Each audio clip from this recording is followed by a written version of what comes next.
famous Kingston Town acceleration as he went past Double Century in one stride. Kingston Town with an explosive turn of speed as race clear, and the Tancred Stakes is all over. Look at him go. He's a champion from head to toe. Kingston Town wins with his ears pricked by 4 lengths to Double. The great Kingston Town winning the Tancred 30 years ago. One of the feature races on the card tomorrow. Great day of Group 1 racing at Rosehill, second week of the Rosehill Carnival.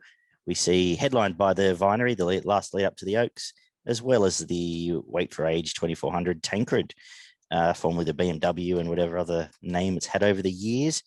For progretracing.com.au, Dag is with you today for Show Us Your Tips. No Beaver, he's away for the weekend.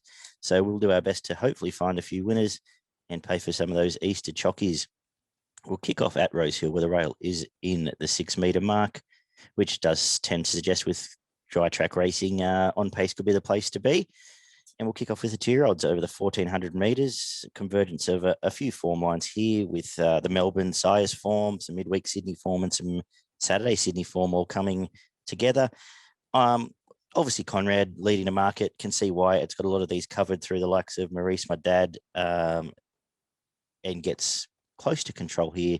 Leaders back, if not just 1-1 with Aussie Tom on board. But I'm going to plump up for the 2 Hawks horses. I thought Safe was the best finisher down in the Melbourne Sires. Finishing off behind Lightsaber, who's a smart on-pace horse, has had the run over the 1400 metres. Inside gate can suit for these 2-year-olds out to these trips for the first time. So probably the way I'll play the race. Mr. Mozart, the stablemate, is here to run well. He is 11 to 1400 metres, which may be a concern with some time off in between, but nice enough debut. The way it went through the line, I think 1400 metres suits, and they tend to get these right. Team Hawks, outside of the ones I've mentioned, With Your Blessings being the one at Sydney levels on Saturday, right, finished on well in decent enough races behind the likes of Shakira. But for me, the Team Hawks ones are the 2 at odds I'll probably play in this race. Race 2 is the Neville Selwood Stakes over the 2,000 metres. A less than inspiring race, one I'm not that interested in, and I'm going to break. You have Master of Wine coming back from the 2 hot Group 1s. I think Master of Wine's a wet tracker. I'm not overly keen to be playing him here. I think he has to win if he's got anything left in the tank, but I've sort of had enough of the horse. So I'm going to break my own rule here and run with the winner of the Albury Cup on Tonte. Does have some credentials in town. A lot of it's been bush form, but you're now getting on hopefully, or what I think could be a leader's track. You're getting Tim Clark, Waterhouse trained control horse with maybe no chasers. And I think Tonte can run really well here and be very hard to beat. And that Albury Cup did have the likes of the Lord Mayor in it, Sikorsky and a few other. Hush Rider actually ran okay last weekend. Beyond that, there's not many chasers. So I think Entente might be a nice play here. The 2 obvious class horses, if they still are, Master of Wine and look, Shared Ambition. If you ignore the Flemington run in the Australia Cup, there's only 2 lengths off him. Might be the obvious one, but have to have a little play on Tonte in this race. Race 3 is the Derby lead up, the Tulloch Stakes over the 2,000 metres for the 3-year-old boys. Another less than inspiring race, which sees a bunch of form lines come together. I have to tip Cherry Tortoni. I don't think there's a lot in this race. Started $1.85 in the Alistair Clark, which was won on a leader's track by Grand Slam, was one of the best finishes, has the SP over Young Werther. And there's not much else here. I think Favre does look like an out-and-out stayer. I think 2,000 will suit, I think 2,500 will suit better. Here to run well, and you have to give the front man a chance through the different form. Baker stable always dangerous when they bring these over, but we haven't seen Milford really step up there, and none of the Kiwi forms stood up as we might expect some other wet autumns. So Cherry Tortoni on top. Hopefully Karen just gets the outside and we can make enough ground. Probably all I want to really say about the race. The Canadian Club Emancipation Stakes for the girls, a Group 2 over 1,500 metres, and finally one I think we can stamp here.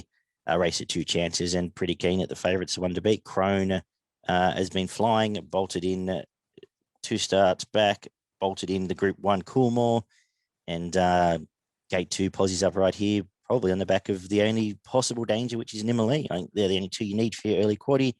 They're the only two I would entertain backing, but I think Krone's probably a good thing in my best of the day here.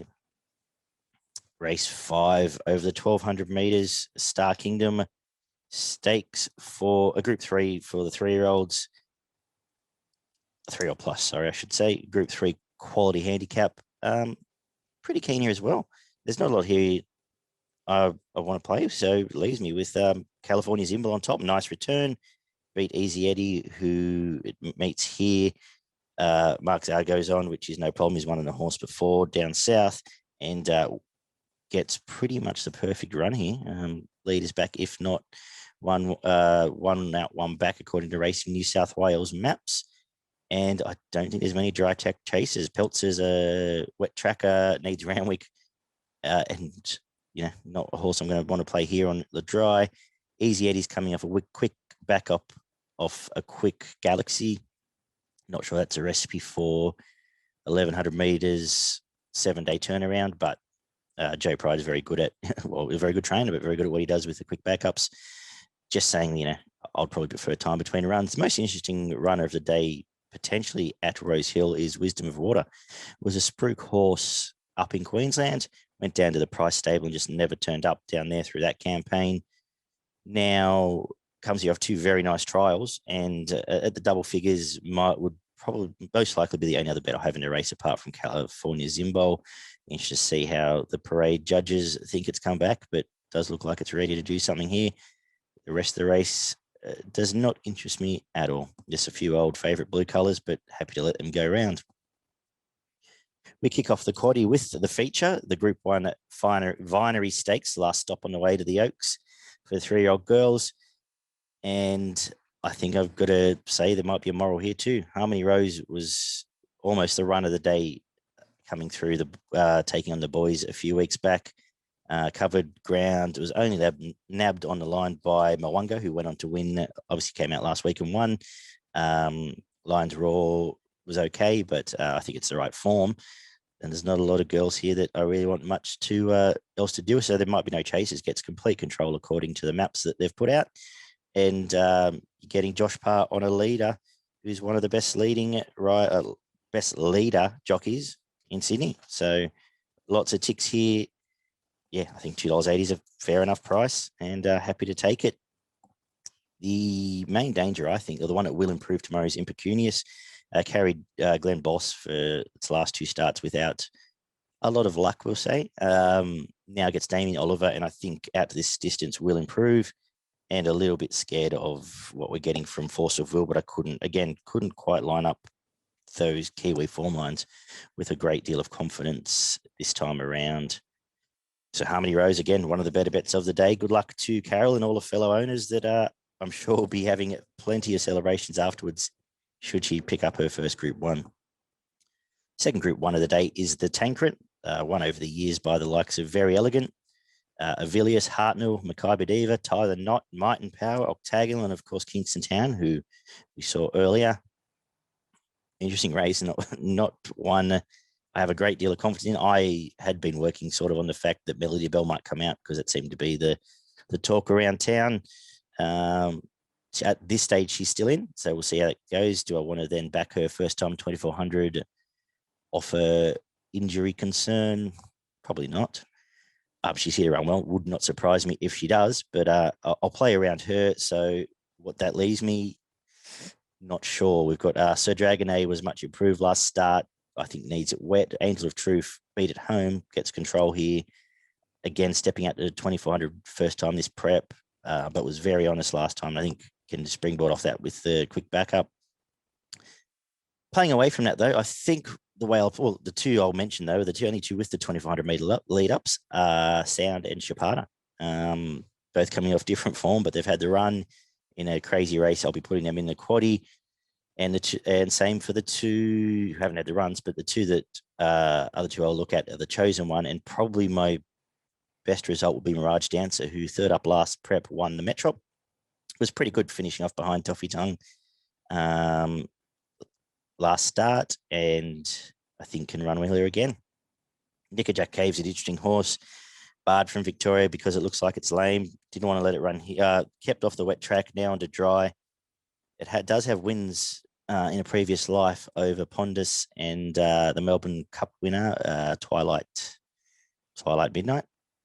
I'm in trouble for not remembering that. The Melbourne Cup winner last year, and interesting horse. The widest leg of the quaddy for me. I'll also throw She's Ideal in, who was a certainty beat last week. Why take that from that what you will, punters? Because you probably worked out I'm not really sure. Bit more confidence in the Doncaster Prelude over the 1,500 metres. I really like the return of Rock. A few weeks back, they kept it from Mornington, kept it in Sydney. I'd say, yeah, second up here, then third up, quick back up into the Doncaster next week. It'll run well. Main danger for me is Subadar. So the market's basically right. Subadar's flying, come back very well this prep, and just rounded up a field of blue colours at Kembla last time. I think can go close to rounding these up. Everything out of the Dawn Passage race last week I've just penned because that was a pretty ordinary race. The other one I'll throw in the quaddy actually is Bottega, who returned quite nicely at Newcastle. Short of its best, has tangled in the past with some good horses. An honest one that can run well here if it can find a posse from gate 16. They're the main three chances for me in a Doncaster Prelude. Race 9 wraps us up at 400-metre benchmark 88, and I'm going to come home with two horses again. Star Spangled Rodeo going pretty well this prep. Just got cleaned up off the track in the Masselbrook Cup, which when Pelothronius decided to wipe out half the field there, still managed to finish second. I think comes back here, jumps on Academy's back, and is the horse to beat. Main danger is Great News from its dominant provincial win to get itself into the provincial championships, rounded up her field quite easily at Gosford, and does have some good metro form as well. So they're the two I'll play in this race. To wrap up the card, in summary for progroupracing.com.au, thoughts on the Vinery day. My best of the day is Krone in the Emancipation. I'll make my value. Look, I like the bracket in the last, but for the sake of value, Great News will be my value play of the day. Quaddy on Group 1 Vinery Stakes Day, 1, 2, 3, 7, and 8 into 1, 2, 3, 5, 7, 9, 11, 12, and 13. 4, 11, and 15, home with 5 and 12. $50 gets you about 20% of that. If you feel really confident, want to take Harmony Rose 1 out in that first leg, you get about 93%. So that wraps up Rosehill tomorrow.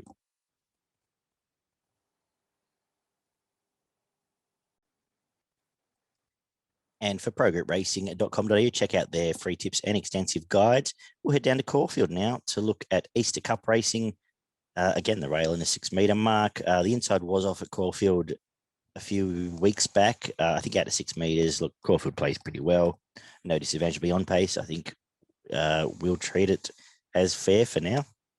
We'll kick off if the 1,400-metre benchmark 78 to start the day. And an interesting trialer here, if it comes down, is Pesto. I thought it trialled sensationally, climbing over heels at Rosehill. That was behind Grinder, who actually came out and won at Kenzo on Wednesday. And I think can kick off with an Australian win here in a not the strongest race of all time. It can just find a bit of cover and come down the outside and be very hard to beat. I'd say the main danger for me is Vongole, who's come back pretty well.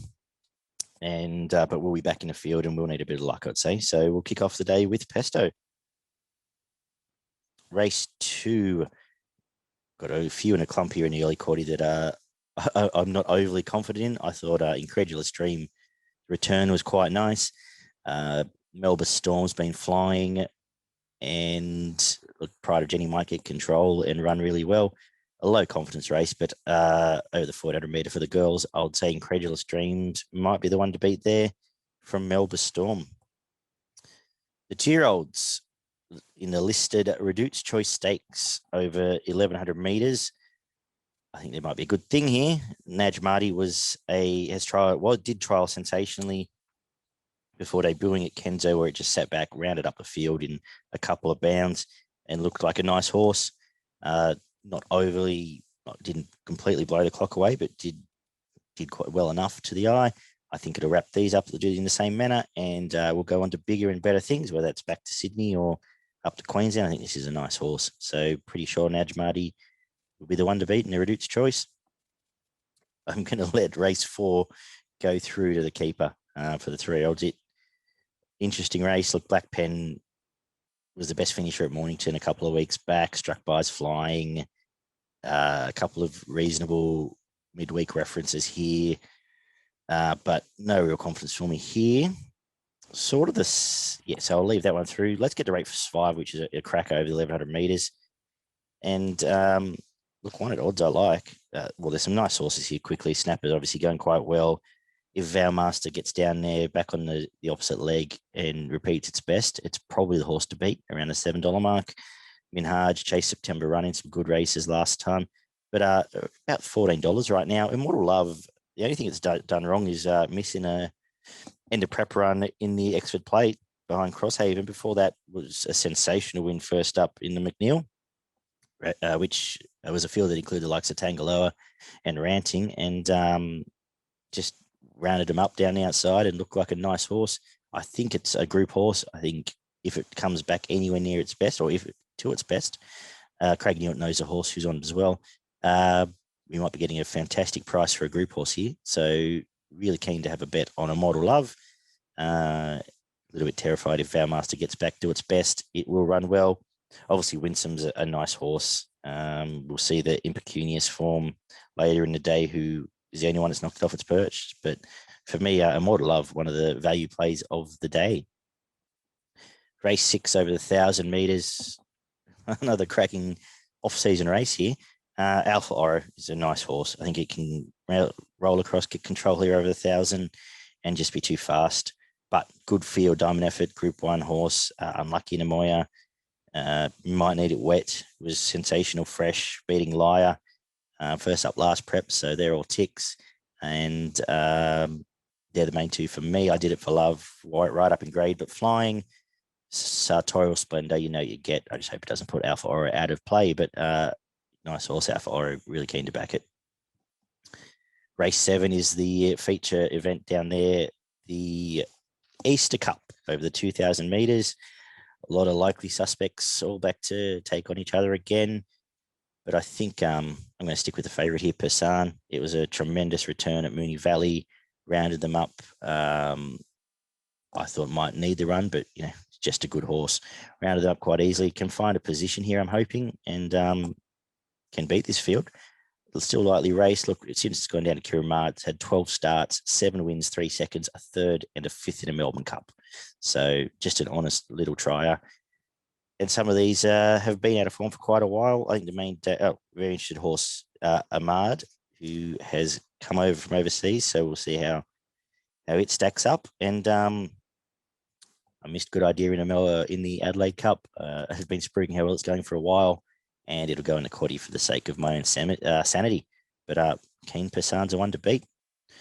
The other feature of the day is the 1,400 metre Group 3 Victorian Handicap, which is a interesting race. At the price, I'm keen to play Mr. Quickie.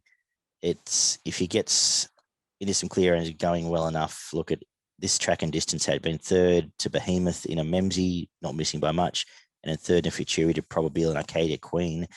None of those 3 horses are here. It can run some serious time, and it also did win the mile feature at Caulfield, whose name's just escaped me, but will run well here. Interesting horse, Cuba. Trolls haven't been that great, but interesting play from John Thompson to send down here into a race it could get control of. We'll have some company with the likes of Morvada and Grey Worm up there, but I think is the other watch for me in the race. But what have we got here? Yeah, Mr. Quickie on top. Iconoclasm over the odds in the 30s. Not much more to add there. And race 9 to wrap up the day over the mile, benchmark 90. Good little race. I'm with Shandy, returned very nicely at Sandown. She's just a winner, and I think she'll keep winning. Great return there, comes to town and will run well again. Out of that same race, so Colony is around $12. Just didn't take a gap at Sandown in that same race. I feel like drawn out, it can get to the outside and will improve up in distance. Some clear air, I think, will suit it, and it'll run well. Retrato, these horses always come over run well, flying over in Adelaide. I had 3 looks at Never Listen, the year off Oaks Place getter, now with Peter Moody. I think I just have something wrong with me about those colours as Nash, the underdog, rearranges himself on the floor. But yeah, we'll finish the day with a winner in Shandy, I hope. Quickly wrapping up my thoughts for progroupracing.com.au. Check out all of their free tips and extensive guides online. I'm going to make my best Persan run really well in the Easter Cup, and my value for the reasons I outlined, Immortal Love, hopefully back to its best and at a good price. Quaddy down south, 1, 4, 6, and 8 into 2, 5, 13 into 1, 6, 7, 9, and 10. Home with 3, 7, 9, and 10. $50 gets you just over 20 or 20.83%. Good luck, punters. Have a great Easter. Stay safe. Enjoy the time with your family. Hopefully back a few winners on Saturday to pay for it all. And potentially I'll be back with a Monday preview to cover off the Sandown racing there. If not, we'll see you next week. Catch you soon.